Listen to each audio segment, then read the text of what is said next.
The video you're about to see is an analysis of Tobe Hooper's seminal classic of horror cinema.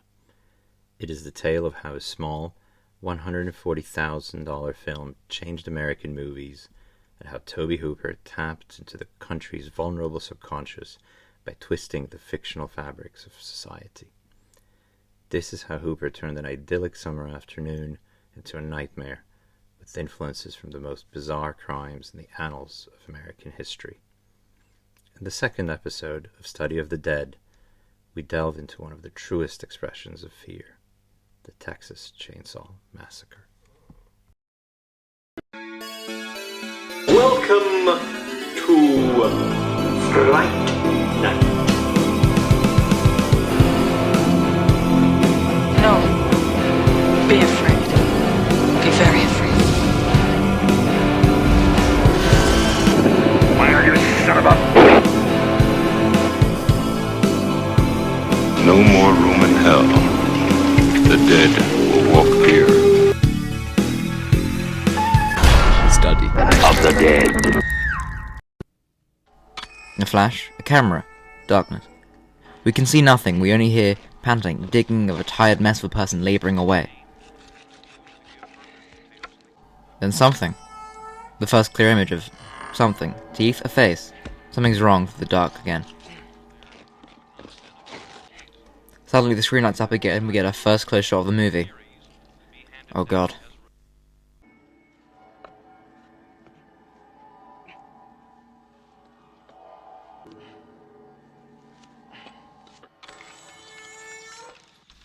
The Texas Chainsaw Massacre is one of horror genre's most famous installments, most famous for its iconic killer Leatherface.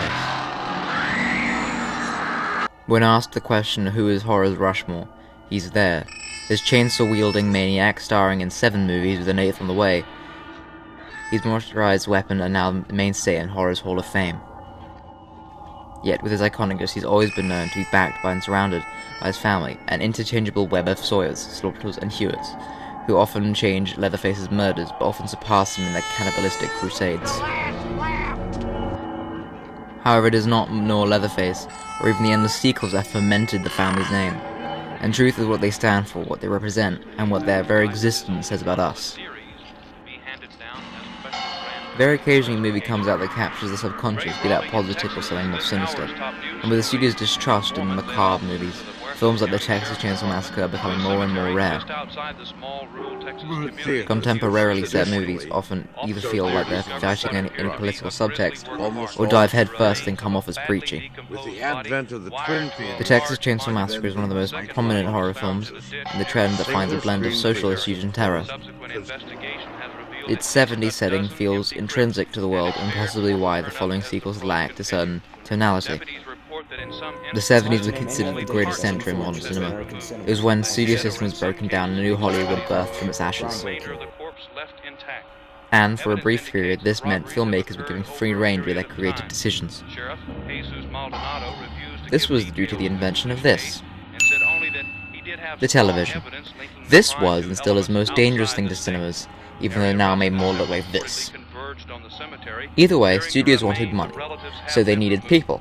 And for people they needed cinemas, and they needed a reason to get people into cinemas, and so they needed bigger, better movies. And they were so desperate to do this, they were forced to do their least favorite thing: give creative control to the creators.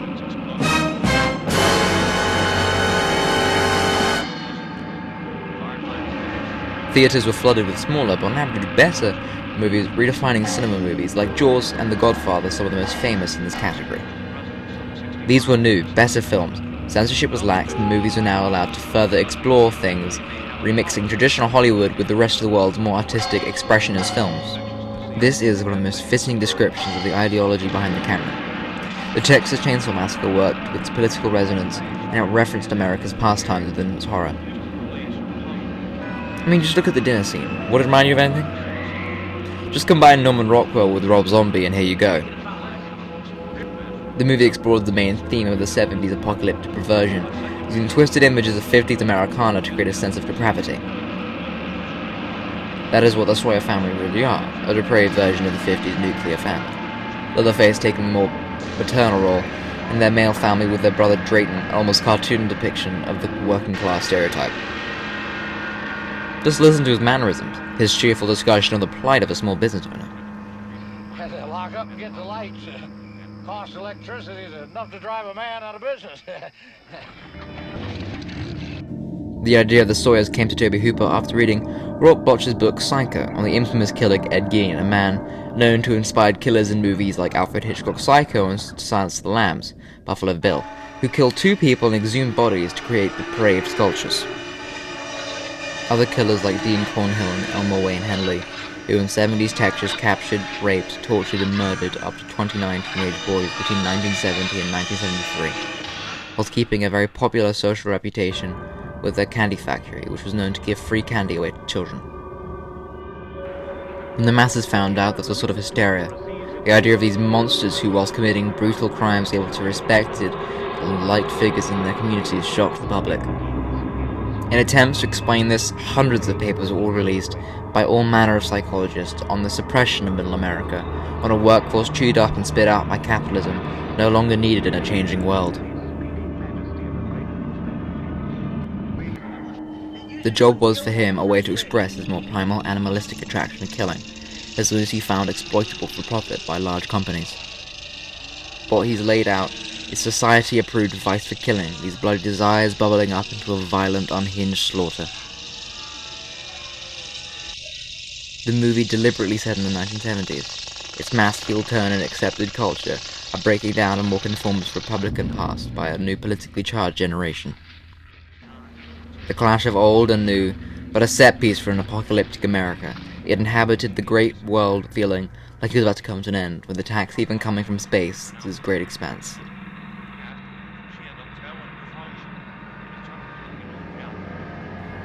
The opening credits images of solar flares there for more than unsettling imagery. It referenced an event in August of 1972, where United States cable lines were disrupted by 6 days of record-breaking solar activity that was so strong it's rumored that multiple US Naples mines were detonated by the activity. To add to this, the USA was going through oil crisis with the Middle East countries the United States relied on for oil stopped pumping it to the United States in protest for the government's involvement in the Arab-Israeli conflict. This in itself causing oil prices to skyrocket, with it going as far as to have gas stations hanging signs saying no gas outside. This also makes a new-founded fear of 60s love and peace movement, which was toppling over into calamity. Charles Manson, 36, chose a house at random, tied up the family at gunpoint, then ordered his followers to go inside and commit ritual slaughter. The Manson family murders ending with the friendly, harmless persona the movement had accumulated with the murder of the beloved young actress. 5 persons, including actress Sharon Tate, were found dead at the home of Miss Tate and her husband, screen director Roman Polanski. Miss Tate, who starred in Valley of the Dolls, was 8 months pregnant and was found in a bikini-type nightgown with a rope around her neck attached to the body of a man. This event coinciding with the brutally bloody attacks in Woodstock and Altamont, it happening in the summer of 1964 and piping society against these newly malicious youths. These events all combining to create the scene of an apocalypse, the end as if nature fighting back to an industrialization was raining down on insignificant inhabitants, Hooper himself saying it felt as if the Western world was to fall apart. These dark premonitions reflect this being viewed through the lens that it was all the ending and our fault, with this an introduction to an evil time.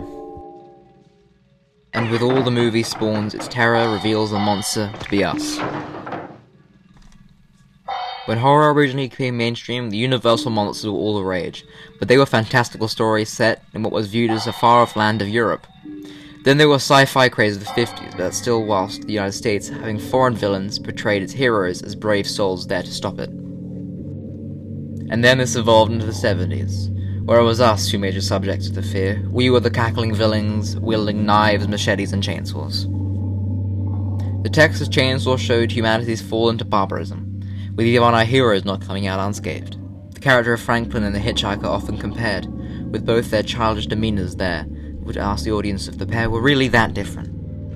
The idea of an abandoned house there to trigger subconscious alarm bells. The idea of a house, something to strive towards, and when shown abandoned implies something went wrong there. Christopher Shillette, Professor Emeritus in Film Studies at Seton Hall University, author of The Rifleman and one of the first researchers to take horror as a serious genre, compared a dinner scene to Tea Time with the Mad Hatter and Alice in Wonderland. The idea of horror being rooted in children's literature suggests how we age, we morph into the villains and monsters we read about as kids. Even our final girl comes out changed, getting away in the back of a truck. We should feel good. I mean, happy ending, right? But her image of the covered in blood, laughing maniacally, doesn't look right. She almost looks like her attackers. Not so out of place around the dinner table. I don't know, something just looks broken.